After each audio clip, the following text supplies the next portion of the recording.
Afternoon guys, এসে গেছি আজকে একটা অন্যরকম থালি নিয়ে। অন্যরকম কেন বলছি, কারণ আমি সচরাচর এই মাছগুলো খাই না। আমি কাটাপোনা চিংড়ি এইটাই বেশি খাই, আমার অন্য মাছ খুব একটা ভালো লাগে না।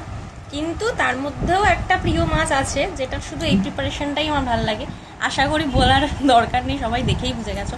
এটা যে লোটে মাছের ঝুড়ো, এটা আমার খুব প্রিয়। মা বানিয়েছে, দেখেই মনে হচ্ছে অসাধারণ। আমি একটু টেস্ট করেও দেখেছি। আচ্ছা, এটা গেল। প্রথমেই লোটে মাছের ঝুড়ো দেখিয়ে দিয়েছি। ভাত আছে, রয়েছে এখানে কচুর লতি সর্ষে দিয়ে, এটাও ভীষণ প্রিয় আমার। এখানে রয়েছে কাঁঠালের বীজ দিয়ে, ঢ্যাঁড়স দিয়ে, আলু দিয়ে, তাই তো একটা ঝাল রসা মতো। আর এখানে রয়েছে ট্যাংরা মাছ আলু দিয়ে, ছোট ছোট করে আলু দিয়ে রসা।